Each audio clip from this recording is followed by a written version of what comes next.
Wrestling is life. And here we go for another edition of Jofo in the Ring. And yes, my name is Frank Jofo, and we have a special guest, a champion, a warrior. He is the former Cruiserweight NWA champion of the world. He is Victor Castella. How are you, brother?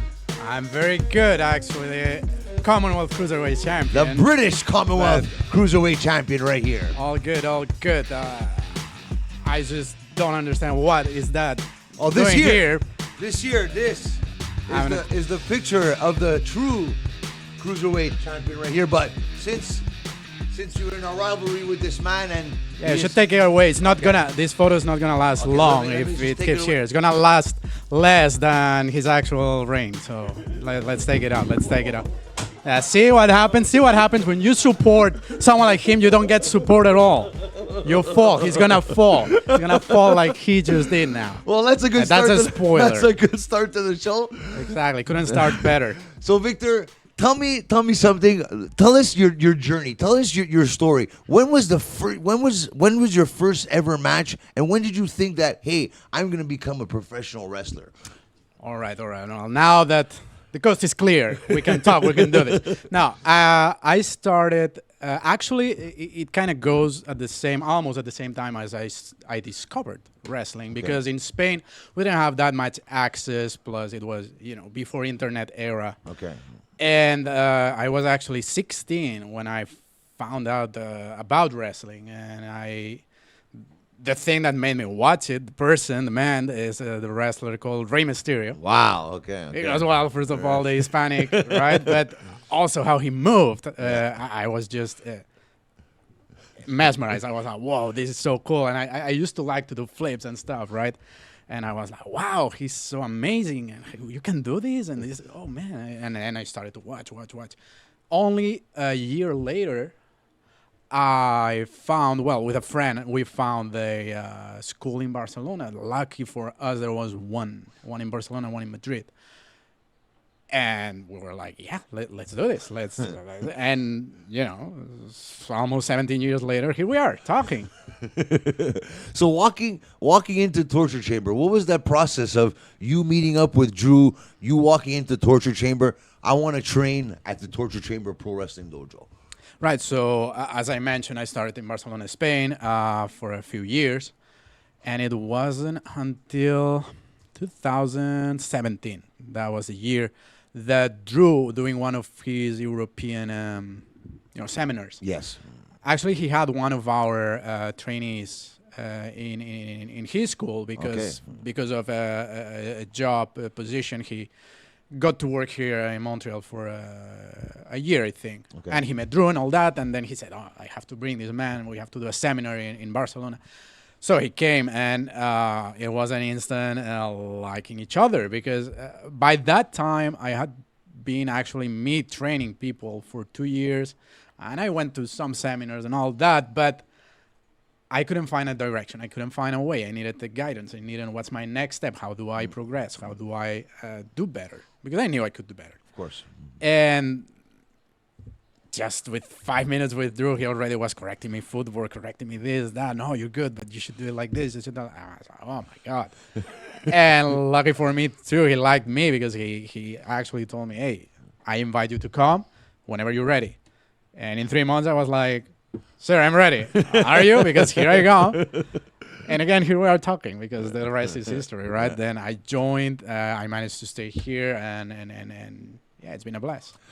Well, if anyone doesn't know who this man is and hasn't watched any of his matches, shame on you, because you are a high flyer. You come out with some innovative stuff that me and myself and Bruno have never seen before, and we're always in awe of the way you wrestle. Where did that come from? When was that first time you said, "Hey, I'm going to do a flip off the top rope or a springboard off the second rope"? When did that come about? Right. So, first of all, you have to be very careful. All right, know your strengths, know your weaknesses. But as I mentioned before even knowing wrestling, I liked doing some flips. Not really parkour, but kind of a parkour thing. In school, when the gym teacher wasn't looking, I was on the mat. Let's see what I can get now. And I front and back flip kind of by myself. And the first time, as I said, I saw Ray and I saw what could be done in the ring. When I got a chance to get into an actual ring, because that is not like now we're lucky at Torture Chamber. You have the facility, you have the coaches, you have all the preparation, crash mats, rings, everything you need to train is there. But back then, where we were in Spain, we had just a few mats in a gym, and then when we would do a show, we would build a ring hours before so we could have some training there. So the same day I learned to run the ropes, I was like, let me see how is the top. Let me see if I can do flip. Because I flipped a bit here and there, as I said, in school. But it was applied just... I actually had a good coach. That a former coach in Spain was actually very strict. Okay. Strict, but good strict, because all the bases and everything, he made us rehearse. But he gave us a little liberty of, as long as you don't kill yourself, try whatever you want in the ring, and that's how it went. Wow. Okay, so the uno, dos, tres, how did that come about? What is that your finishing move? Like, was that always your finishing move, or was that something you brought up throughout your career? Okay, so the finisher move is the 450 splash that I have. That, as I said, know your strengths, know your weaknesses, because it used to be a moonsault from the top rope. But I was in France, and one of the guys had that as a finisher, and he was a local, so I was like, I'm not going to use the same. And I'd be like, And I was like, I can front flip. I guess if I spin a bit more. And I told the guy, you can take a 450? I was like, yeah. And I just did it. And since then, I was like, hey, I actually am very comfortable doing it, and I like it, and it looks like the finish, and it hurts. Like that hurts no matter. Receiver and taker, trust me. You get a little, thank God that's it. He is not going to kick out. I wouldn't. So the uno, dos, tres thing came actually during the pandemic time. Because one thing that I wasn't really good at, or I needed work, was this Mike talking from crowd, getting the crowd to get together. I was, I could get there, but being who am I, whatever. That's actually why I transitioned. I used to be called La Pulga, La Pulga Victor. Okay. But I was like, no, I'm myself. I grown. For the fans out there, La Pulga means the flea. Because when I started, I was 17 years old. I was just a kid. So I was like, La Pulga, and that's him, like the flea, little flea jumping around. That's cool. Like, no, I like that.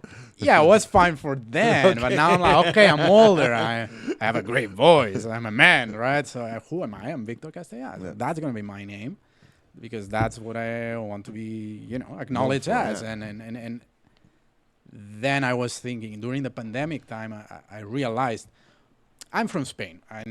And that's something that connects not only with regular, average, American people, but also with the either Latin American or Latins in general, Hispanic people. What's something simple that everyone can tell, that everyone knows? What's the most simple thing?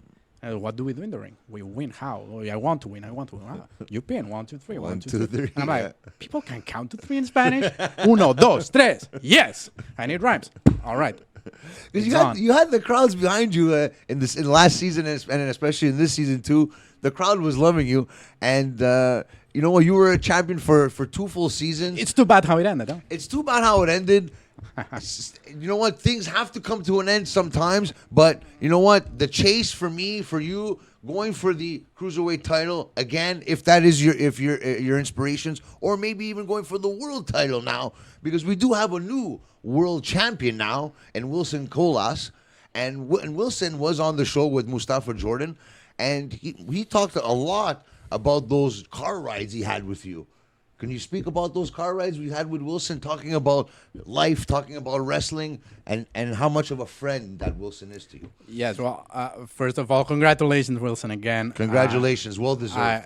Really, he put the work. He's a beast. He's phenomenal. It's all that we say at the Torture Chamber Pro Wrestling Dojo you should do, he did. He's the materialization of Yes. The prototype. and as you can see, he's world heavyweight champion. So those car rides, they have been, I think, maybe I speak for the four individuals that we mostly spend time in them, but almost therapeutical. Yeah. Like they really help me because you have to love wrestling, right? Of course, because it's demanding, and sometimes you feel a bit like, we're going through all this, we're going through all the pain, all the hours. Paolo again. Yeah. I have to listen to this guy one more time. Anyway, but you know, the Wilson, Moose, and Dru going together really help us to not. I wouldn't even say deal with wrestling because it's not even dealing when we do it. It's like enjoying. Is about the road, right? Not the destination necessarily. Exactly. That's very good to say. Yes, sir. And we shared so many, knowledge, memories, and things that we, maybe you wouldn't normally speak of, or you don't have the time exactly, or whatever. But on those times we do, and it's really enjoyable. And as I said, it's almost therapeutical because sometimes you feel like, all right, how long am I going to be doing this? Or and then after a car ride like that, you're like, when's the next time? Let's do it again. I'm sure you were so happy to see him raise the title and beat Dru the pin, and honestly, it was probably one of the greatest stories, in my opinion, in Torture Chamber Pro Wrestling history for us here.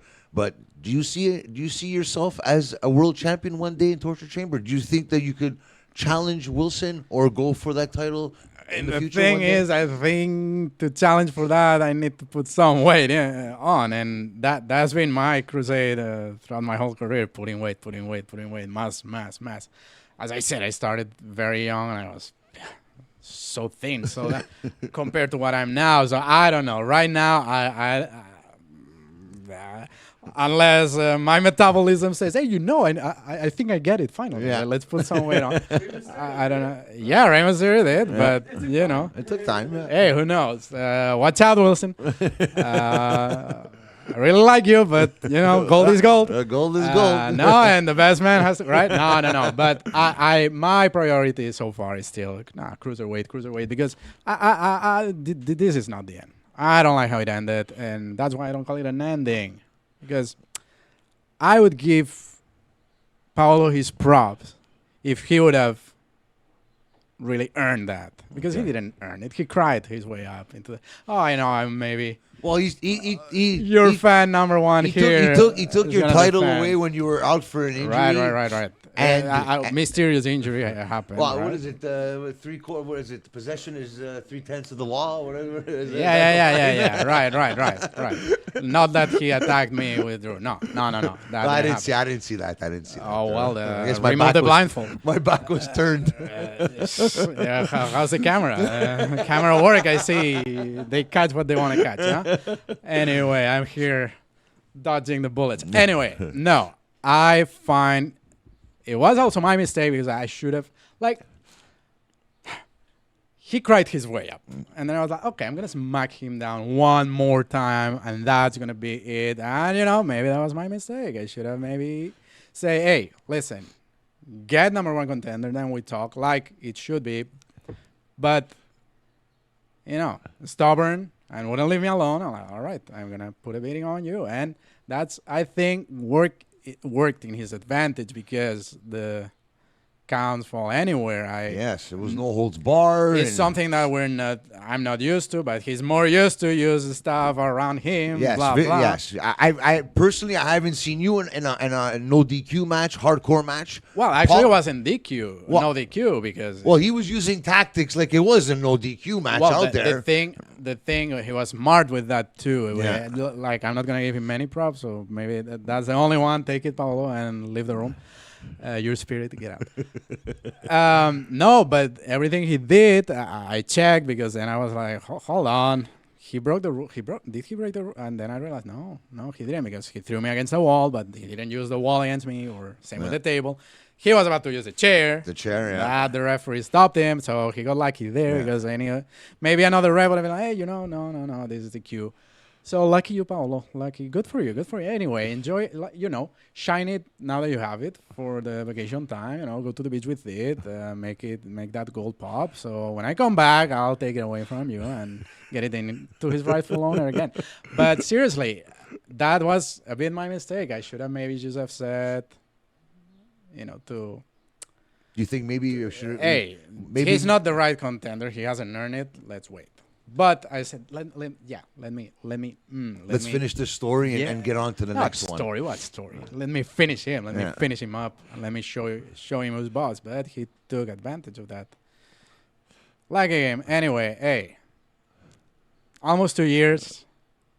13 defenses. Well, it's almost 600 plus days as a champion. Yeah. No, there's not too many people out there in Montreal. You're in Canada that hold titles that long. That's one thing I can be proud of.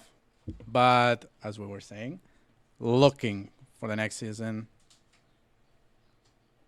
I'm just, I'm gonna make things right. I'm gonna make things right. That's all. There you go.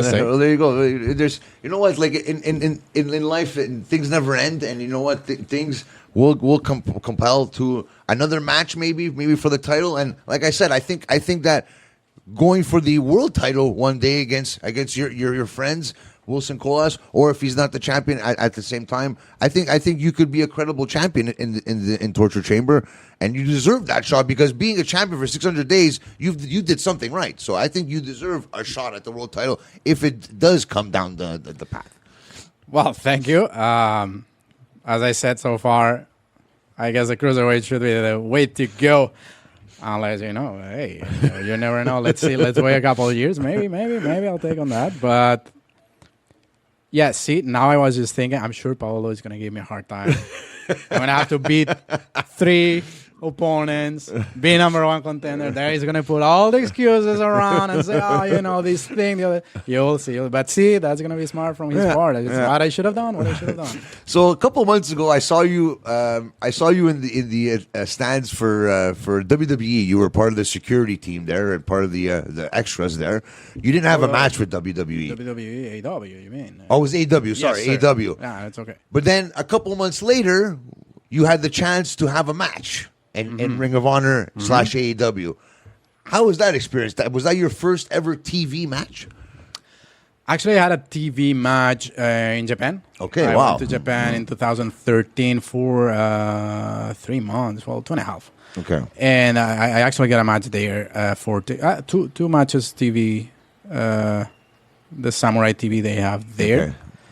So that was my first experience, and it was huge. Oh my God, I wasn't nervous, and I was 21. Actually, I made the 21 being there, so from 20 to 21. So this time, okay, the whole experience at AEW. Yeah, so the first time we managed to go to AEW in Ottawa. Yes, well, we had first in Montreal, as you said, but then we got to Ottawa, and so we were called up. We just followed their procedures, and it looks very huge, very professional. They have like the infrastructure they have is insane. It's really amazing, really amazing. So we were instructed, like these are the procedures. We need you guys to do this. Be here, da da da da. If anything, we'll call you. And we're like, yes, sir. Whatever it is. We're here for that. Who was the back there? Who was the producer for the? Who was telling you this? It's Captain Sean Dean. Sean Dean. Okay. Yes, sir. Wow. And very nice person. So he just told us that, and then they called Wilson to go take some photos. Yes. Which Mustafa and I took in Montreal. Okay. Because Wilson couldn't make it from Montreal, but he was there in Ottawa, so they were okay, like, so he didn't take the pictures before? So no, because he couldn't make it. He couldn't come to Montreal. Okay. So they called him, and we, went with him. All right, get changed, maybe put this one, da-da-da-da. And you don't even know if you have a match yet or if you're not gonna at be all. involved or okay. We know nothing. Okay. So he goes, takes the photos, and my God, those photos look so professional, looks amazing, and all that. So you see him, I can do this. I was born for this, and all that. And we're like, yeah, exactly. That's how you gotta feel, and you gotta portray When yourself. you were a kid, you would think like, wow, I'm taking pictures backstage at AEW. But you see, I'm glad everyone has that experience. I unfortunately don't have it because, as I said, I discovered wrestling later. Yeah. But it kind of works sometimes in my advantage because I saw it as a profession very quick. I started just a year later of finding out wrestling. And when I started to watch it, I was like, man, I want to do this, right? So that sometimes worked on my advantage. They're like, oh, I don't see the inner kid in you, like, I want to... Like you're a fan out there, yeah. This is business never now. there. Yeah, I know. Yeah. You really hide it very well. I'm like, so then we, he takes the photos. Then we're like, okay, let's eat something, just to get something on our stomachs, whatever. Let's see the catering, right? And then Mustafa and Wilson, they get called. Yes, you're having a match against these two guys and all that. And then you see the strift on their faces. Like, yeah, yes. Here we go. All right, good. We were saying of camouflaging the inner kid. They did it. And we're like, all right. Then we're like, hey, man, congratulations. That's amazing. For Ring of Honor because they shot part of Ring of Honor at the beginning, then the show, then the other half of Ring of Honor. Yeah, at the end, yeah. And, and I was like, well, happy for them, whatever. I'm going to do my thing. I'm going to be there in case they need anything, So they do their match, and they're all over the place. Like, oh, my God. It's so different when you get there, and the crowd, and, all the setup, and the lights, and the ring, and it's such a different experience, but so good, so good. And then I get told, hey, we would need you maybe for a backstage thing. So go get a T-shirt, of. I'm like, oh, well, all right, let's go. No problem. Let's do it. So I go, I grab my T-shirt, I'm waiting for the whatever thing they needed. For us to be around. Yeah. A couple of guys. So I'm waiting with two more guys, this and that, and we're like, well, it's taking a bit long, but what else do we have to do? Yeah. And then someone approaches me and is like, who's Victor? And I'm like, yeah, that's me. Sorry, I forgot to mention that collision was going on, right? Okay. And like, yeah, you're having a match, you and another of the extras against two other guys. And I'm like, well, all right. So I remove the shirt. I'm like, all right, I'm going to get ready. Also made my tag partner, see who he is, see how he's doing and all that. And we talked a little bit with it. Okay, what can you do? What I can do? All right. So, if this happens, we'll do this. If this happens, we'll do that. And it was just get told, hey, be ready because next match is your match. And I'm like, oh, okay. And then when we got called, we just went out there. We heard our names. We looked at the camera. I did my 1, 2, 3. Yeah. And the match happened and all that. And, the experience was incredible. How was that feeling when they said Victor Castella in the ring? You're finally there and, like that. I'm sure you got those goosebumps. You know what I like, and I mentioned before, in Japan was like, whoa. Right? Because you hear we're here. Yeah, you hear with the Japanese announcer, like, oh my God. And it was in the Korakuen Hall. Okay, so, wow. And I didn't even know we were going there. Okay. So just imagine me. Wow. I've been watching Japanese wrestling for a while big, then man. because I was doing tryouts for 01. That's the place you want to wrestle. I was in 01 and I studied and all that. So I was, oh my God. For this one, I felt it, but in good. No nervousness. Just, oh yeah, this is me. Hello world. Get ready. That's how I felt. And it was good. It was a good feeling. And I feel them too. Like, Musa and Wilson felt that way too. And I'm very happy for them. I'm very happy. Talk to us about Dru, because Dru, you know what? A lot of people out there, have gone under the umbrella of Dru and have succeeded. in WWE and other promotions out there on the big stage. I know you faced him before, but as a friend, I know you guys have known each other for a long time. Talk to us about Dru. Yes, so I'm almost 17 years in the wrestling business, right? I've been doing it for 17 almost years. I've been in many places in Europe, Portugal. I've been obviously Spain, UK a few times, Ireland, other many, France. I cannot even count them because it was so close to the border. Yeah. We would go often, and they missed people, right? And even Japan. There's no better coach in the world that is not in a big league than Dru Onyx. Dru is the best. And it's me who says it, and I'm not saying it just to say. I've been out there. I've done many seminars. Big name doesn't mean big coach. Of course. That's another thing. That's very, very well said. And I've had very good seminars, very good coaches, but like Dru, the level of detail, the level of passion and dedication, also investment in his students, it's insane. It's the best there is that is not already in a big league. And I've been saying this for a while. Learn from him as much as you can, because sooner or later he's going to go elsewhere. It's a matter of time. So that goes for Dru. Now, at a personal level, well, at first we liked each other in the sense of, oh, you like wrestling? I like wrestling. And he was like, I like booking. You're very good to book. That's how it always starts, eh? Yeah, that's it usually works very well when there's a booker and a wrestler. Yeah.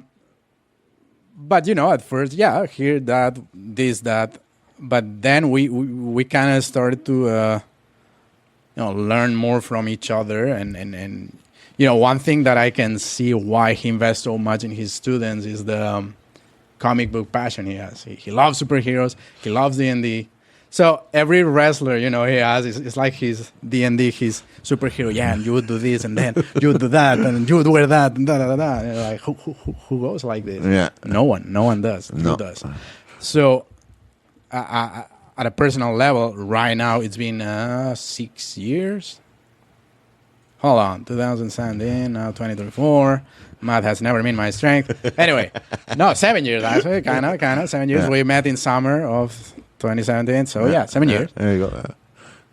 Now we know each other so well, and he's so fun to be around. He has a unique aura and unique charisma that is hard to find in places, and I think he always creates a good vibe, attracts everyone, and also he's a fountain of knowledge. So whenever I'm always having fun with him, but whenever I need knowledge, or I need even outside the wrestling, like, some advice of, sir, I don't know, like when I was here, I don't know what to do. I don't know how to, and he told me, hey, maybe do this, or maybe contact that person, whatever. And it all ended up working out. Dru is he says it, he's psychologist, life advisor, coach, dietist. Like he has the total package. The total package. Absolutely. Hey, question. Speaking of Dru, do you know anything about this recent announcement of Dru Onyx being the president of the AIWF Canada? Have you heard anything about that? It's funny. I just heard it today. Okay, it's breaking news this week. It's breaking news. I heard Should it be exciting. today. That's possibilities that are endless right there with traveling Canada and Europe and all over the world. So I'm very excited. If I'm not mistaken, AIWF is it's a network, right? Yeah, it's a network. Kind of like an NWA back in the day. Yes, exactly. Nice. So partnerships are on the rise here in the Torture Chamber. They chose the right man. Yeah, that's for sure. That's for sure. Before we leave Europe, I want to ask you, did you ever hear of or work or fight, compete against John Riviere? You spoke about France and Europe. No, I never had. No, never. So this was your first look at him at Pandemonium as well? Yes, because I think, where I used to wrestle, it was a smaller promotion in the south, very near the border? Yes. Okay. So I guess that's it. They missed people because I guess it was a small town, village, whatever, right? So no, I never met him before, and yeah, I got to see him this time. And as for Dru, yes, I think is any choice to put Dru in charge of something is a good choice. And one thing though about Dru, you really you need to put the work on though. You cannot slag with Dru. You cannot fake with Dru. He'll call you out on it, eh? Yeah. He creates the most awkward silences if he has to, and he baits in them. Yeah. He loves it. He Yeah. smells the air Yeah. of, hey, you're fooling around. You're gonna get called up. You're gonna get called out and be like, oh, I can't believe he said that. Yeah, I can't believe you did this. Exactly. It's, But that goes a long way too, right? It for life and becoming a professional wrestler, because you have to be ready at any time. And if you're fucking around on the side with, you know what I mean? Maybe that one time you're fucking around, your head's turned. Hey, that opportunity will pass you by. yes, It'll never come back. You never know. And actually, that's something about Dru that I felt instantly. That he's the type of person that if you hang around with, is very valuable too in life. As I said before, yeah. I always like. My father used to tell me he had a friend that he was like, what would this friend do in this situation? And he helped him learn. He helped him deal with situations. Then I took the, what would my father do in this situation, right? And well, unfortunately, he passed away a few years ago. Sorry. No, it's all good. But the Dru came a year after, and it was some sort of. Now it's like, what would Dru say, or what would Dru do here? You know what I mean? For certain situations, and it helps. Wrestling helps you a lot, but with Dru even more to deal with situations, even the common situations that, that's gonna be awkward, or maybe I don't want to bother. No, bother. No, make it awkward. What? What do you have to lose? Hey, in 2 days you're gonna forget about it. So do what you have to do. Try to, achieve things, and you have to take a misstep. You take a misstep. So what? What are some of the differences between the European feel in wrestling and the North American side? Yeah. So the thing is, back then, there were way more differences. Okay. The thing is, with, as I said, internet. I said before. Remember when I started? The internet was starting there. The YouTube with.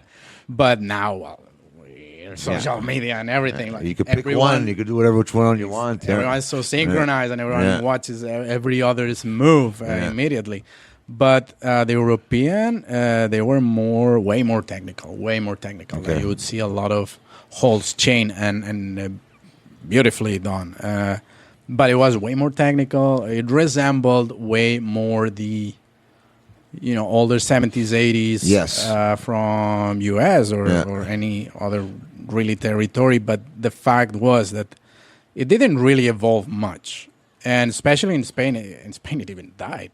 In the 80s, there were too many people in charge. No one was agreeing on nothing. Okay, wow. And at the end, no shows. 90s was dead. 2000s until the 10s. That's when my former coach started and things started to pick up again.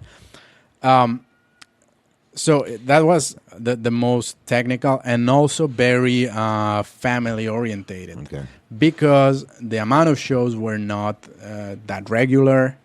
Plus, it was more of especially what we used to do in France. They would get a town, a village spot. And, hey, in summer, we have this festivity. Do you want to do your wrestling? Yeah, sure.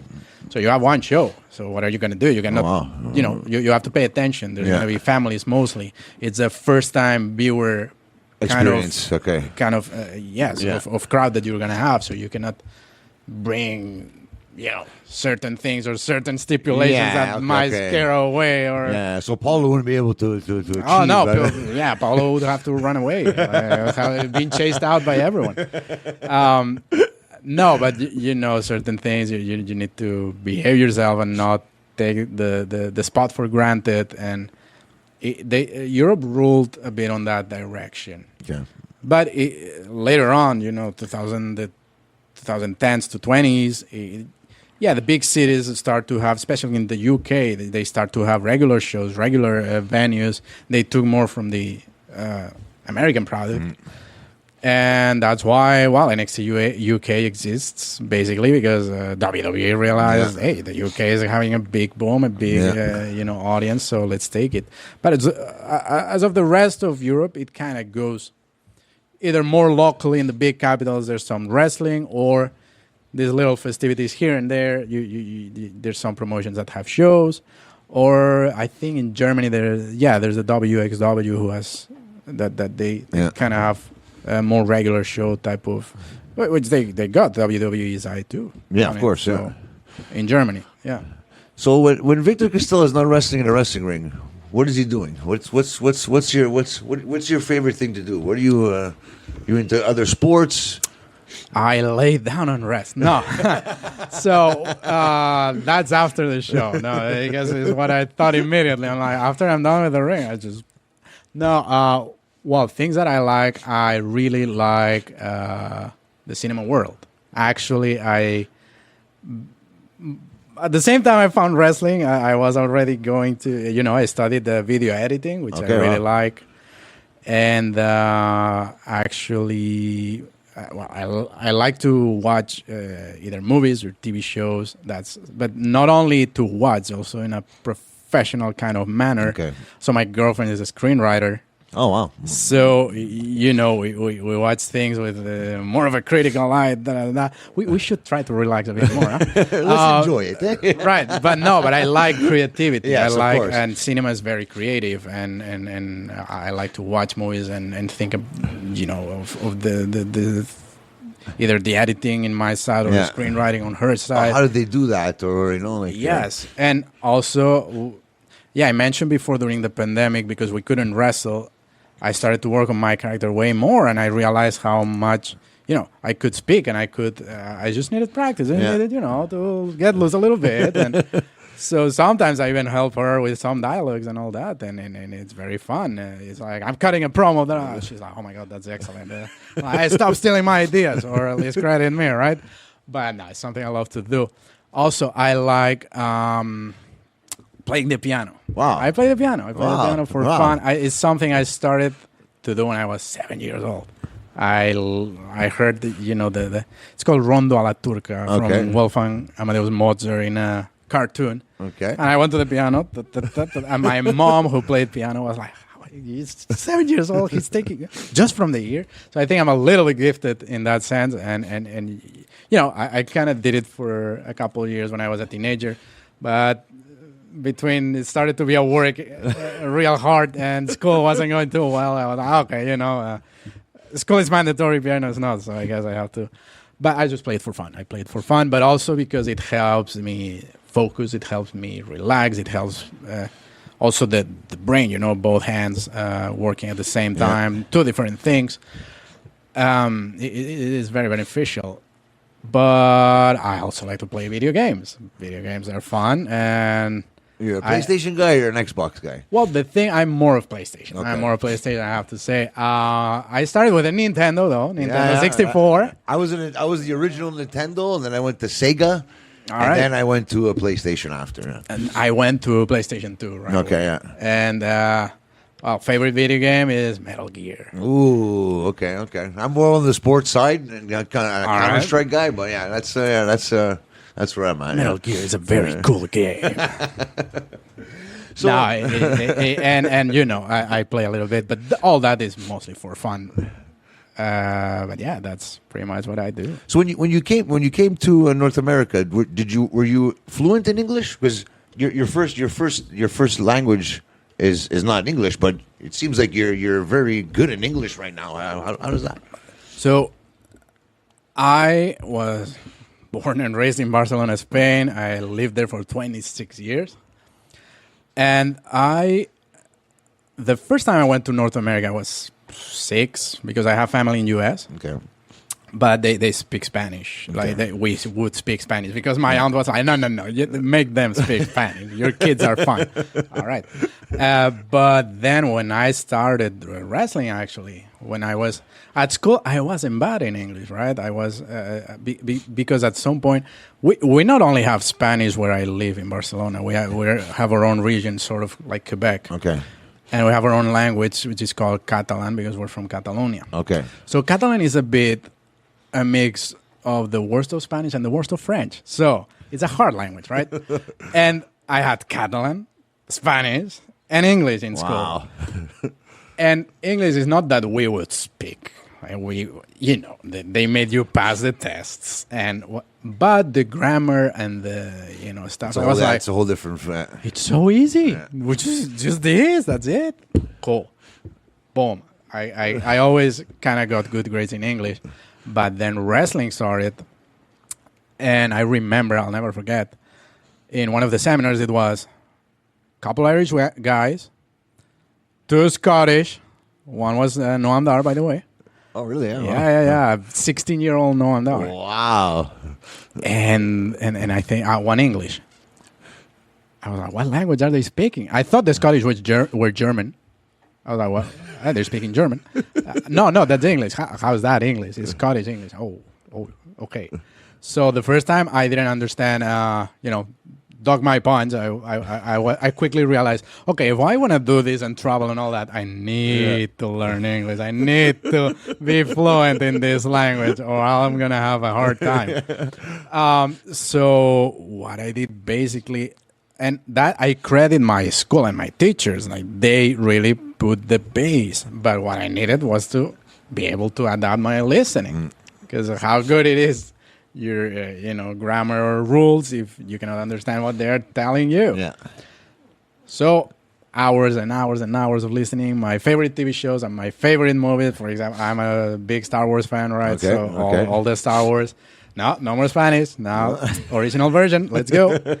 And the advantage, and that is for someone. Well, if you don't understand English very much, I guess you're not understanding much now, but. If you want to improve on a language, what's your favorite stuff that you already know? Almost what they're gonna say. That you watched in your language, or basically you're saying, and watch it. I watched it in Spanish. Whatever it came out, it always comes out in Spanish. Yeah. It comes out in Spanish, but I knew the lines already, right? No, I'm your father. Right? So, okay, how do they say no, I'm your father in English? Because I know they're going to say it. Yeah. And then when they say, oh, that's true, that word, or whatever. That's actually pretty smart, actually. That's how I learned Spanish. I worked in Dominican Republic for a year. Wow. There you and go. then after a couple of weeks, I'm like, I want to be able to communicate with my my fellow employees. So I watch movies and I put the subtitles on. All right. So it would be in English, the movie. Yes. With Spanish subtitles. So when they said something, I want to know how to say that. Like, go get me the da-da-da. Right. And vamos buscar. Oh, okay, buscar. Buscar you go. means look. You know what I mean? Then you start Yes, doing that sir. over and over. And using it. Funny enough, my uncle is from Dominican Republic. Wow. But I started with subtitles, but I had to remove them because I'm like, in real life, you do not have subtitles. You have to. No, but me, it's at the because sometimes beginning. you want to know. Let's say they talk fast, and you want to know exactly what was that word they said. Yes. Like, okay, you know what I mean? Like, okay, that's how you say look or spoon, and that's what I would do too. Whenever I would hear a word that I'm like, oh, that I'm not. I rewinded it. Okay, now I need subtitle. Oh, it's written like this. Okay, now. So I would write them down to memorize them. It's some work, but one thing that I can say too, whatever thing you want to do, we want to improve on, it's proven. Actually, my girlfriend read it in a book. Spend 18 minutes per day. 18 minutes per day. It's not much, but 18 minutes that you do every day. Consistency is everything, right? Of course. Like, it's not that, work a few hours, a few days. Well, if you take a little break here. No, 18 minutes per day, but you have to do it every day. But you will, in a year, learn a whole new set of a skill. Yeah. In a year, you got it. Like, you want to learn a new language, 18 minutes per day. In a year, you can learn that language. But anyway, I did it in a consistent basis. At the same time, I would go to the gym and train a lot. At that time, I was very focused on my goals, and it was a blessing also because I had I was still living with my parents. I was just going to school, so whenever I wasn't in school, I was training, and also I was studying video editing. Right, Okay. It's something that I liked. I moved from high school to that, and I'm like, oh my god, yes, I'm gonna focus on my goals, and so that's how I learned English, and I think too that of course you have to get out, go to places where they speak that language, and talk. Don't be shy. One thing is don't be shy. Like me, my French right now is not the best, but I try to speak it. Although I'm. Maybe I'm not the... like you said, consistency, right? If you keep trying, exactly. You have to keep doing it. And I have to say, in French, I haven't been that good, and I could have done much better. But I'm trying to redeem myself. I'm on it. Don't quit on me. J'essaie. So for that, and then like you said, you said Noam Dar. Well, how did you meet Noam Dar? At a seminar, you said? Oh yeah. So these guys came. One of them was Paul Triassi, actually, which is from Ireland, and he learned from Andrew Baker, NWA, England, and he actually was Finn Balor's tag team partner at the beginning of his career. It's true, man. Drew loves Paul Triassi and Finn, right? So he's fought Finn Balor hundreds of times. He's won the title off him. He's lost the title to him. So that's another thing that when Drew, I did one thing at the beginning, right? When we met, I was like, where did you learn to do that? And I'm like, Paul Triassi. And he's like, of course.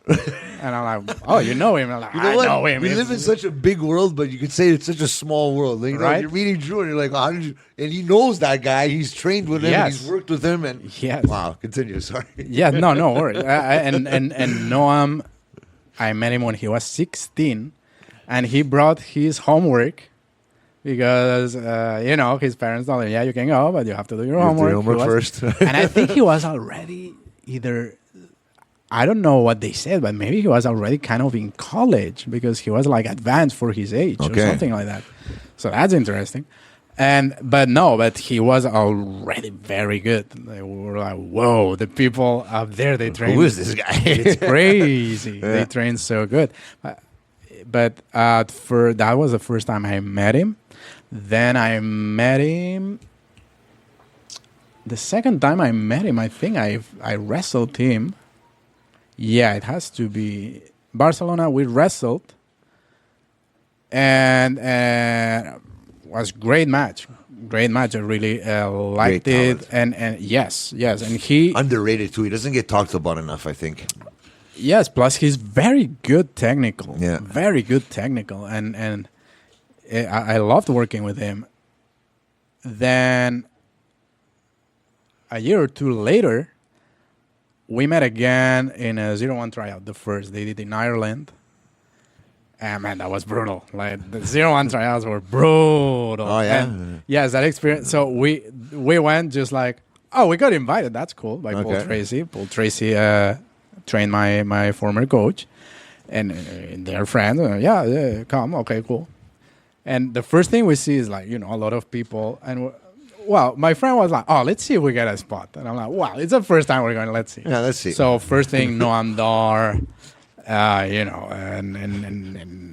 there was another guy at the Jordan Devlin. Okay, wow. And we're like, well, let's see. Let's see if we have a spot for the show, because there was a show and the best will work before everybody else. We'll have a match. All right, let's see if we have a match. More like a spot. And then, the first thing is like, I don't know, 20-something, 30 people. It's like, okay, squats. 1, 2, all right, squats. And they go 50. Paul Triassi is the coach.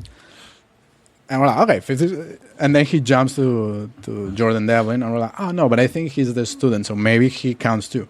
And then he jumps to the next guy, and to the next guy. And we're like, oh my, everyone's doing 50. Oh, brutal. Like the except Torture Chamber, one of the most intense, workouts we've done. That's good, no? In the end, because it makes you a better person in the end, and it keeps you straight out. What am I saying? I'm trying to get with the word. To be serious, to be disciplined. Yes, to be disciplined. Plus, it's something that it's a tryout, so you're supposed to suffer. You're supposed to. Because it's not about how good can you do, because it's about how good can you endure. Because, and I'm gonna go ahead, but when I went to Japan, the level of tiredness was high. It was intense, and it was okay, you need to deal with this Yeah. and wrestle. So that's why they do those tryouts, because they're like, hey, if you cannot handle this, you're not going to be able to handle exactly. that. They want to see how much you can handle, so that Right. exactly right. Well Right, said. but yeah, so that's the second time I met, third time I met Noam. But also the 01 tryouts we did another time in Ireland and Scotland, and then in Barcelona, because the 01 promoter really liked us, and he said, never went to Barcelona, I want to see how it is. Wow. Let's celebrate one. And we brought people, from Hungary, Italy, a couple of Ireland, and we did a big tryout. The thing, though, is that I got so ready for it because I already did 3 previous tryouts. Okay. So I knew I was coming. I knew that. So I really trained hard, like with extra weight and stuff. Yeah, crazy. Okay. And then they were like, okay, Victor, you're going.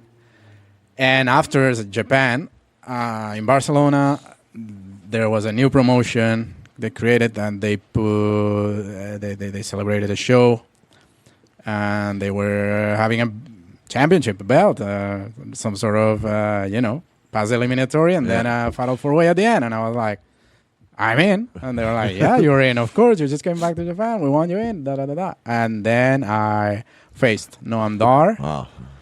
Paul Tracy, the fatal 4-way, and Paul London.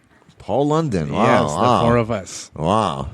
That's crazy. And in Japan, like, would you like to? Obviously, everybody would love to wrestle in Japan, but is that some kind of goal for you, that you want to wrestle again in Japan, or maybe for a big promotion one day? The thing is, I'm really up to it, but not like it's my main focus. It's my goal. Is what I want to do right now. Like, if it comes along the way, I most definitely take it. Like, that's something too that if you're in the wrestling world and you have a chance, an opportunity to do something, go somewhere, take it. Always take it. You'll never regret taking Because you it. never know when it'll come back, right? Exactly. And even if it doesn't go well, you did it. You know it. Well, like you can said, tell it. You said you had those tryouts 2 times, and then the third time is when you succeeded after, right? Yes, exactly. So, but Japan, I is what I said. I'm not looking forward like that's what I want to do. That's where I'm gonna go. But if it comes along the way, or there's a chance for me to have an opportunity, I will most definitely do it. Because I had a good time there learning how to be a pro wrestler, but more outside the ring. Because back before that, I had no clue. Yeah. No clue. I was just, going to the shows a bit with my friends and seeing what was up, and just wrestling. And I didn't think, I'm going to be a professional of this. I'm going to make a living out of this. And Japan was the first time I got the chance to actually, maybe.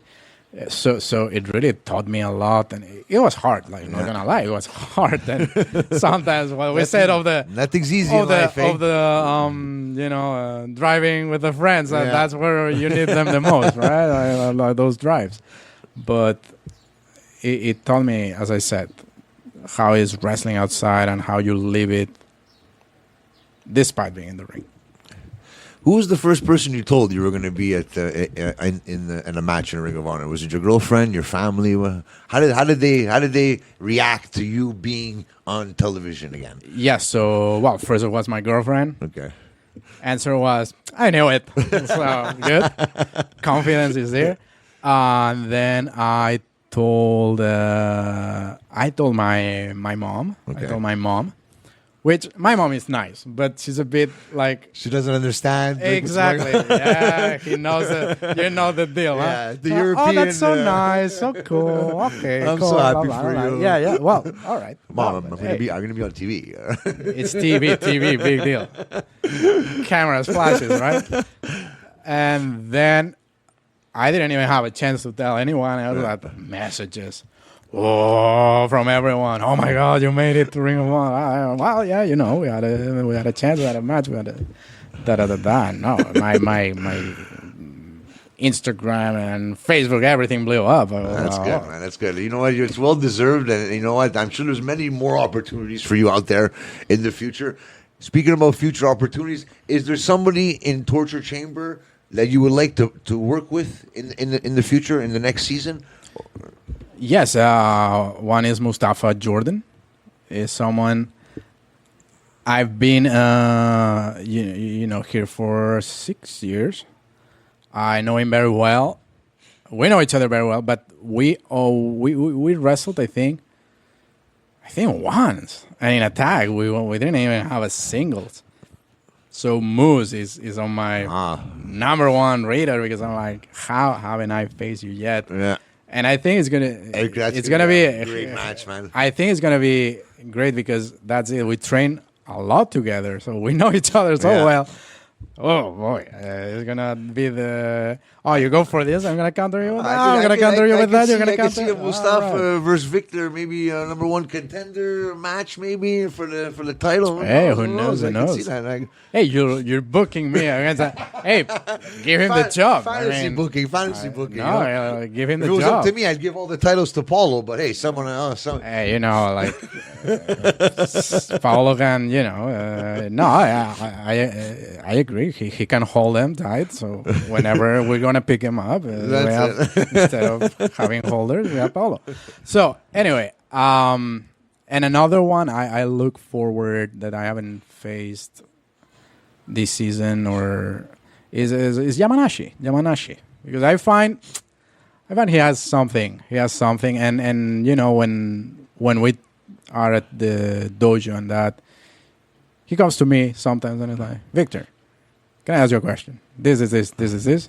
Yeah. And I'm like, oh, he has some interest. Okay. And leaves.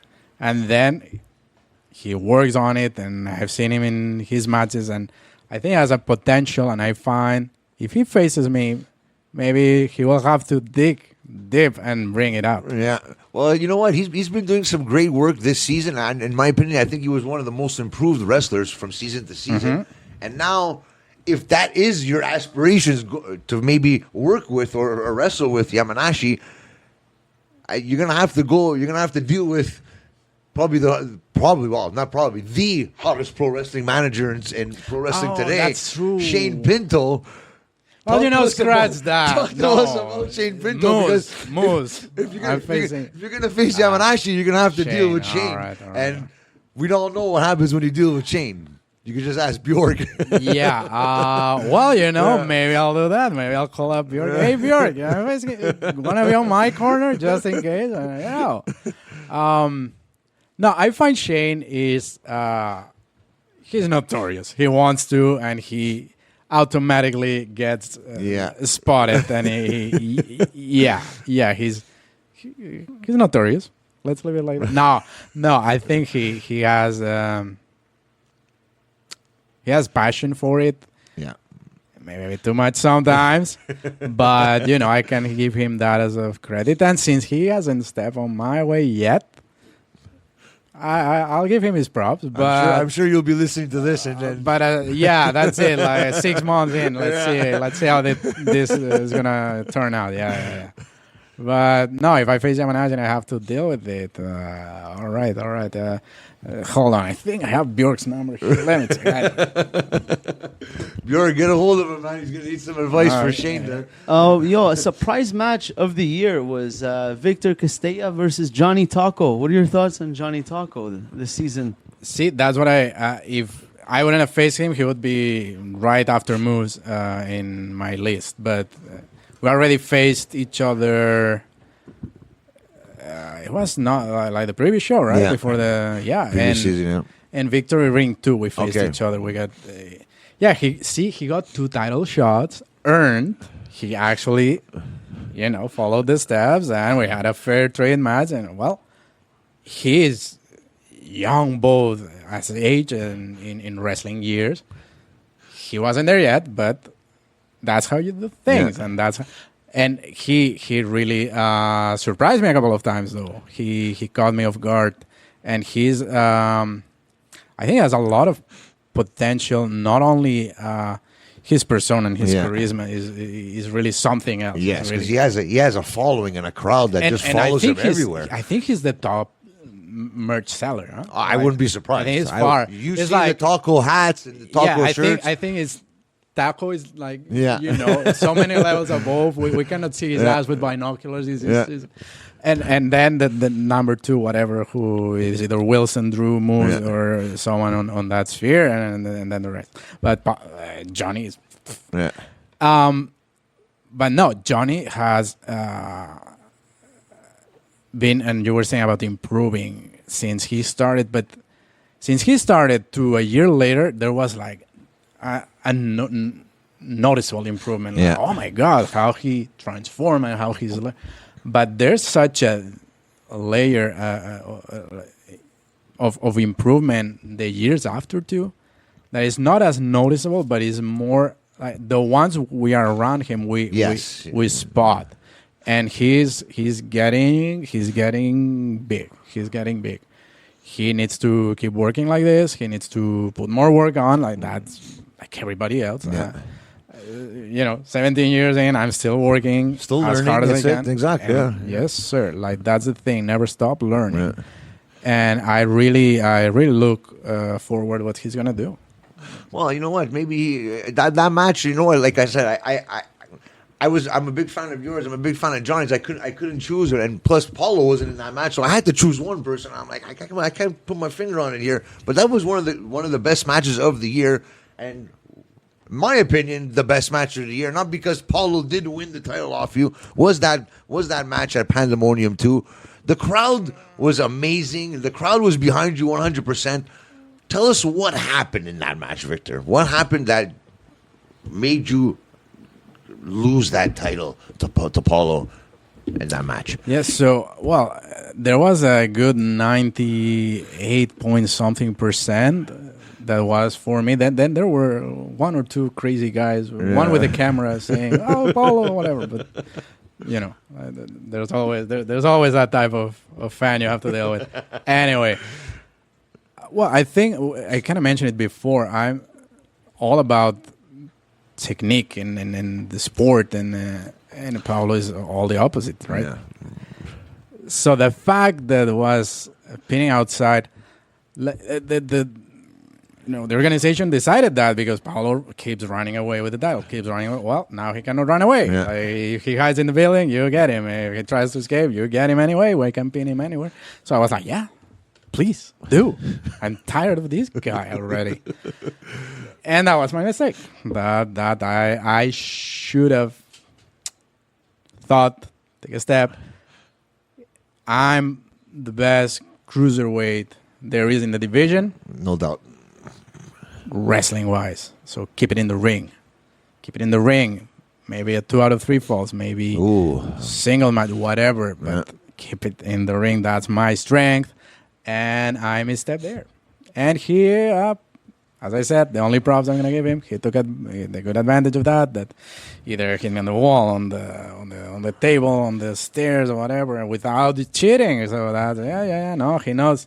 The cheaters know how not to cheat too, right? So, and now the thing too, as I said, this is the thing, but it's true that, since I came from the shoulder injury, the back, omoplate, whatever. He didn't miss that. He remembered. Son of a gun, he remembered. Huh? So, at some point, it's when I fell off the ropes that he told me, I heard something there. Then I went for 50, whatever. And when I was put down, I realized I couldn't kick out. I was like, no, I'm hurt. And the 3 was on. I was like, well, nope, that's it. Damn you, Paolo. Yeah, now you feel, huh? Now that I'm here, let's see when you invite Paolo what you say. Let me interject here. I know he would love to talk about Paolo the whole entire episode, but I'm going to use my producer card here. Thank you. Try to steer. There's one question I had since I knew you were coming. You mentioned that in Europe, wrestling around the 80s was kind of dipping. Kind of like slowing down. At least in Spain. I don't know in other places. I know UK and Ireland kind of always did good. Who would you say would be the European, like Hogan or Flair? Is it like a European, that, you know what I mean? Within the European realm, if you have a name. Maybe if you don't think the rest of Europe would agree with you, who do you think is that? I cannot really put my head into it now. Who was in Europe that could? You know what? I guess it's a good question for the internet. Yes, Let's sir. ask the people. Yes, sir. Put it out, because I really cannot. Do you have any aspirations? Do you have any aspirations for the future? For like being a coach, maybe at Torture Chamber, or being a coach, a wrestling coach one day? Well, the thing is, I started in 2008, and it was in 14. My former coach decided to retire because he left a lot in him. Okay. He spent a lot of money, a lot of time, and I'm always forever grateful to him. But obviously at some point he was like, well, I think, and also because the person, the trainee that came to Montreal, learned from Dru and came back to Spain with knowledge. So we kind of took it from there. His side was, more promoting. Okay. Then there are other guys with, doing publicity, other guys with the infrastructure, who was training me because I was the guy with the most experience and knowledge, and also I was actually studying to be a coach. Oh wow! And I finished. I am in Spain. I'm credited and so I trained people for 2 years. So a lot of the people you see now in Barcelona, probably either they have been trained by me or the person they trained with was trained by me or my former coach. So your fingerprints are all over Barcelona then? Yeah, a little bit. Well, they used to call me their master of masters because I like that. Because I was a first master, and then I kind of stopped 2 years later because it's when I came here. Yeah. But the other masters, but the master of masters is Victor. Is the original. Is that right? So I already did it, and occasionally I either help Dru or a couple of times because of whatever I had to do a practice, and it's something I enjoy, I like. But it's something I see in the future. I see in the future I can do, and I like to do. Because one thing I gotta say, it's sometimes doesn't pay off, and that's why it sucks. Because you invested time in someone, and you expect it's gonna do good. They can just go after. Then either they go or they quit. Oh no, come on, you were almost there. Yeah. It's all my time invested. Yeah. But then when it goes right, it's so fulfilling. Yeah, exactly. And Dru is what I said before. Dru, really, you can tell how much he enjoys it. How much he enjoys. It's like, as I said, his comic book heroes or his D&D characters, whatever. He invests a lot. But as I said, not right now. But I love helping Dru and all that, and anytime. But I'll look forward later on. No rush. So you're going to be on your way home, back home in Spain or Barcelona. Mm-hmm. What's the first place you're gonna go to as soon as you get home? Well, the first thing I'm gonna do is my mom does an amazing meal and dishes. You're gonna eat good, eh? I'm gonna eat that. Oh my God, Spanish food, please. Anyone who knows, and anyone who doesn't, what are you waiting for? And that's the first thing. So my mom's house, I'm gonna eat like oh my God. But the second thing I will do is I'm gonna go not to the Barcelona beach, one that is kind of near it because there's less people. I'm gonna drive a scooter that we have there. Okay. I'm like, and to the beach and relax, take the sun. Now it's good in Montreal, though. It's even better where you are now. It's in Barcelona. It's even better. It's gonna be even warmer for sure. So winding down here, Victor, tell everybody where they could find you on social media and the future promotions that you're going to be wrestling for when you do come back to North America to plug on the show, and the floor is yours. Yes, so my social medias is Victor Castella .TCProdojo. So if you always look for TC Pro Dojo, Torture Chamber Pro Wrestling Dojo, you'll find me. I'm always tagged around, right? So we have this system because if someone is interested in one, you can also check the others. Check smart, everyone. I've who noticed has, that. That's very smart. Check everyone who has TC Pro Dojo is worth it. But Victor Castella, TC Pro Dojo, either Twitter or Instagram or Twitter, I think is Victor Castella PW Pro Wrestler because there's not enough space. Blah blah. Thanks, Elon. But the rest, Facebook or Instagram, you can check me out there.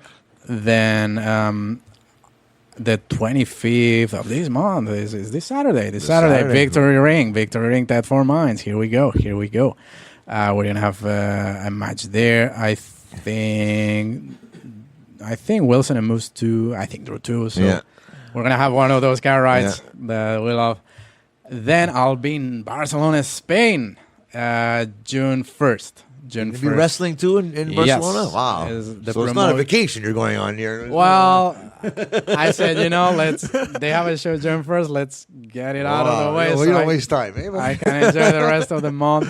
No, but that's a promotion I used to be the coach for. Yeah. We started. It's called Resist Pro Wrestling. The show is called Unstoppable. Okay. And it is the summer show, so it's going to be quite big for my understanding. And I'm looking forward to see how it's going to go. And I think also they're looking forward to see me because it's been a while. And they always have a blast. And so do I, having one of the locals that is not there anymore. But I come and bring a new flavor, a new spice. The homecoming, yeah. Exactly. Yeah. And later on, we're going to have a new season somewhere around September, November. Yeah. And that fella that's holding a belt but is no champion is going to stop holding it. And the real champion is going to take it. All right, I took enough shots. Come on. I'll be good. But, always look forward the Torture Chamber shows. We're going to work hard and harder than ever. And we're ready. We're ready for next season. Like, we need, a little bit of time off, a little bit to everybody rechannel our priorities. The batteries exactly. But as soon as the bell rings, here we go again. Yeah, and I can't wait for that, Victor. Especially myself and Bruno here. We're big fans of Torture Chamber, and we're so excited to see what's next for you in the next season. And I want to say thank you for being here on the show. It's been an honor. It's really nice to see behind the scenes of Victor, and I hope everybody out there could follow your journey. Yes, and I'm very thankful for you guys to invite me here. Also, before I forget, I said TC Pro Dojo, but look, any Torture Chamber things, because there's all the information, and also for people who is into the wrestling, if you're training, there's a lot of videos of drills and stuff that is going to help you out 100%. And again, thank you guys very much for your work, not only for inviting me, your work, these two Jofo in the ring, amazing coverage you guys do. And it's really appreciated. We appreciate the love, man. And you know what? We're going to give the love back. And we can't, like I said, we can't. Minus the Paolo, worshipping. It's all good, We'll guys. Talk about that another time. All right. Hey, right before you wrap it, you spoke about some learning new languages. I've tried to educate Frank here at the commentary desk a few times. Tell him how to pronounce your last name properly. All right. Let's finish it off with that. So, in English, you can say Castella, but in Spanish, when there's two L's, we say this word, Castella. Castella. But then there's Catalan, which we pronounce Castellà. But that is a whole different beast. Not even the Spanish people can pronounce it. They're like, why do you even have a language? And we're like, well, we are our own. Deal with it. Amazing, Victor. Like I said, thank you very much for being here. Everybody out there, follow his journey on social media. Follow this man. Follow this champion in social media, and follow him for all the heights he's going to be going to in the future. And if you haven't seen and don't know what we're talking about, check out our channel. We have a whole bunch of Victor Castella matches, including the Johnny Taco one we just spoke about, and Pandemonium 2 coming soon to the channel as well. You heard it here first. And everybody out there, follow us on social media at Jofo in the Ring on Facebook, Instagram, and Twitter, YouTube as well. And have a good night, everybody. And remember, wrestling is life. There it is. Realizing a dream. Paulo's title looks beautiful around the waist of Victor, I gotta admit. And there he is. Well decorated, well experienced. He's a champion for a reason. This is going to be the biggest test of Johnny Taco's career. It's going to be the biggest test of Victor's career right now.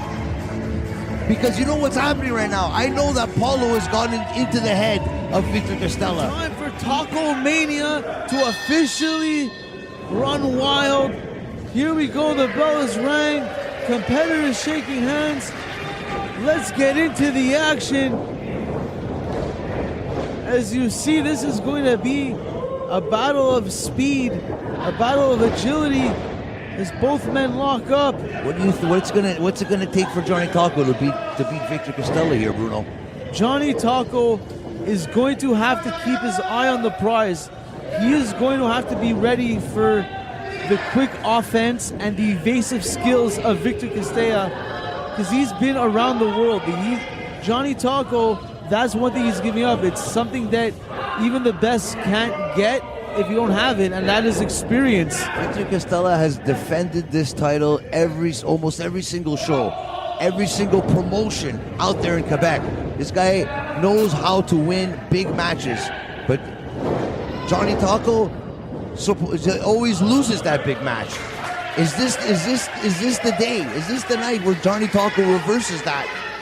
Well, listen, I know you're a big Paolo Triassi fan, but don't sell him short. Johnny Taco has earned his way to this spot. He has won as well. His losing streak is behind him. That is from last season. He's been hot right here, and this is his moment. And you can see he's holding his own as both men are exchanging offense, but quickly reversing each other. You see another one right there. I don't think Victor was ready for that. And you can see Victor impressed. You can see he's impressed. Johnny Taco, he's ready for this one. He's been training. He's been training with the best to fight the best. And that's what you get here at Torture Chamber Pro Wrestling. And that's what we're getting right here. Well, Victor's a fighting champion. You can't take anything away from him. He knows how to fight in those big time matches, those title matches. Oh, and Victor, look at that. Quick duck under and beautiful combination. No, Johnny Taco reverses that one. For everything that Castella has, Johnny Taco has the answer. Wow, Johnny Taco. And look at this tie-up and beautiful. Look at that, both gets down. Oh, and you can't forget about Victor Castella here.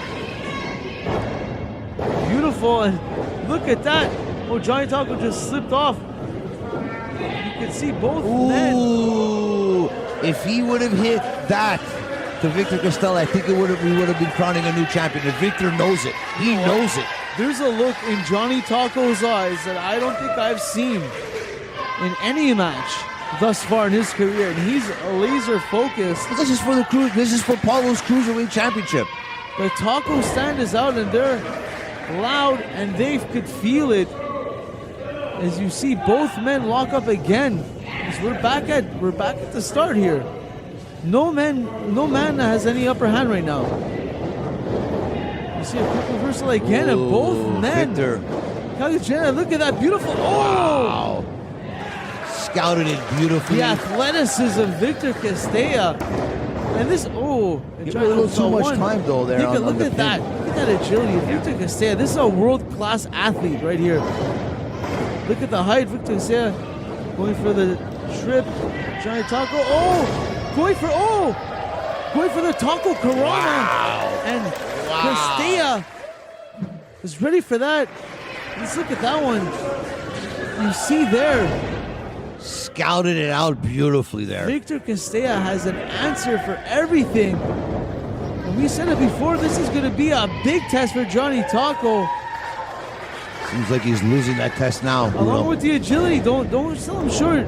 Castella's strong. For the Cruiserweight Division, he packs a heavy punch, and that speed, when he hits those shoulder blocks that you saw there, that hurts. It's going to take a lot more than what Johnny Taco is doing right now to beat the champion. But Johnny Taco not seeming to be rattled, not being phased, still staying with it. Step for step. You see right there? Oh, and Victor. This One step ahead, Victor, every single time. This athlete is on the next level. Victor Castella is the future of pro wrestling. Any cruiserweight division, any light heavyweight division, this man is ready. This man's ready for the spotlight. Oh, and look at Johnny Taco from the top. The Taco Karana. Johnny Taco. Is that the moment? Could this be the turning tide? You don't take high-risk maneuvers like that for nothing, and it executed beautifully for Johnny Taco here. Is that the Taco turning point? A beautiful running bulldog. Johnny Taco. He's feeling it. This could be it. A beautiful combo. 1, 2. Oh. We were half a second away from a new champion. Let's look at that again right there. Johnny Taco getting some elevation. First one was scouted, but Victor wasn't ready for that one. Stay on top of the body here. You see there, look at this well-executed running bulldog.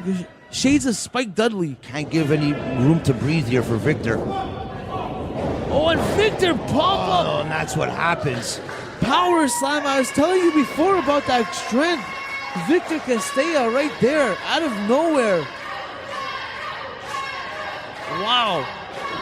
And just stops Johnny Taco in his tracks. Momentum has shifted back to Victor right here. 1, 2. On Johnny Taco. You can see the concern setting in.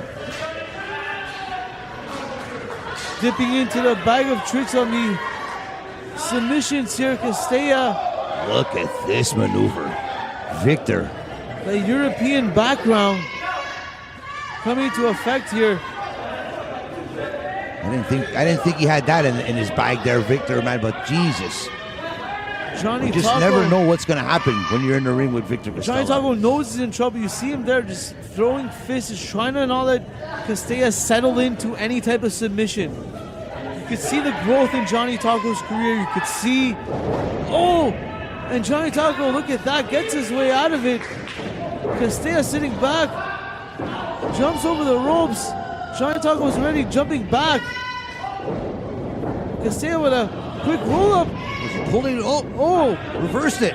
Johnny Taco slips out that one. No, didn't get the shoulders down there. Shoulders weren't down there. This match. Back and forth here. It's like these two men, they know each other very good here, man. They're just countering everything here. You predicted it at the beginning of the match. This could be rising up there with one of Victor Castella's biggest challenges for that title so far. That's for sure. Johnny Taco putting himself on the map right here with that European uppercut. Victor Castella staying on the attack, showing why he's champion. 1, 2. Here. But you can see those blows are adding up, but Johnny Taco refusing to stay down. Just never gives up, Johnny. The heart. Castella scooping him up. No, Johnny Taco sliding down the back. What's this? Reversing it. No, Castella slipping out of that. Reverse. Johnny Taco. Both men. Oh, a package. 1, 2.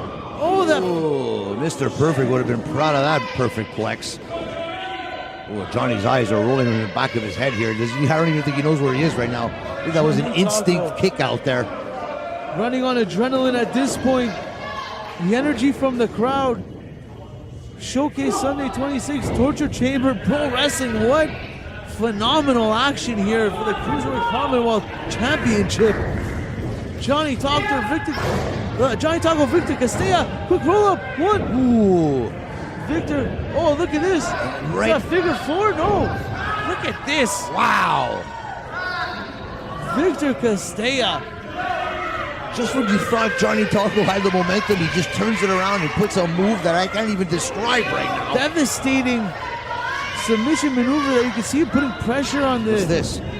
Oh, and Victor rolling out for a side hip toss. They're now going to the arm. He's a systematic breakdown of Johnny Taco here by Victor Castella. Johnny Taco, you see if he loses control, if he gives Victor that wrist. Oh, Johnny rolling through. 1, 2. Castella gets out. Johnny Taco. The awareness of Johnny Taco here on this it's over here now. Johnny's not going to be able to get out of this. Look at the tort on that shoulder. Victor Castella pulling back. And remember, Johnny Taco had shoulder problems a couple last year in torture chamber. 1, 2. Oh my God! Johnny Taco refuses. Stops the Clothesline momentum again. Victor Castella. You can look at him now. What else does he have? And that's it. Oh, beautiful. This could be right here. 2. Oh! Johnny Taco. Last second. Wow. Wow. Wow. Wow. He is not giving up here, Johnny Taco. The And I heart. think Victor Castella, there's one thing he hasn't pulled out yet. He's going for it right now. Well, if he hits this, it's over, Bruno. Tres. Could this be it right here? Victor, Johnny Taco rolling out of the way. Story of the match. Owen, look at this. What's Beautiful this? swing Johnny DDT. Taco. Johnny Taco's feeling it. Hit him, Johnny. He's What are you out. doing? Taco Mania. Oh, no. Is it his time? Is this the moment? He's fired up. Johnny Taco. I can't believe I'm going to witness this. Johnny Taco. You heard it. It's been his dream. This could be the moment right here. Showcase Sunday 26. Oh, Victor blocks a no. super kick. Oh, Wait. Johnny Taco. Again, another reversal. Victor up in a Oh, he had it electric scouted out chair. good. Wow. But Victor again rolling through. Wait a second. This is incredible. Oh, And DDT. Victor coming out on top. Just stifling And there the it is. momentum. Going for it again. Johnny just one step away and just And there it is. and there it This could be is. it. 1, 2, 3. Johnny Taco. And still. So close. Why do you play with my emotions like that, Johnny? Johnny Taco. Ah. You can see it. So close. What a match by Johnny Taco. And that's the difference between being a champion and being in these type of situations. But the more Johnny Taco is in these situations, I am telling you right now, love him or not, he is going to be a future champion in this business. What a match. This match is What's going on here, definitely- Bruno? Wait a second here. We're going to see something that I've never seen before from Victor. And you can Oh, see no, wait. Okay. the show of respect. Oh, wow. Victor Castella, he knows that he was put to the test there. Johnny Taco, wow, what a match. This is up there in the Johnny Taco archives. Oh, and what's this? Wait a second. That's Paolo Triassi. He's back. Oh, he's stealing the belt from Brandon. Yes. Paolo Triassi. It's back in the rightful owner's I can't hands. believe this. Paolo Triassi stole the belt again. He didn't steal nothing. He stole his Just belt, goddammit. realized He's chasing him. And Johnny Taco doesn't even know what's going on. You can thank Brandon for that. Thank you, Paolo Brandon. Triassi.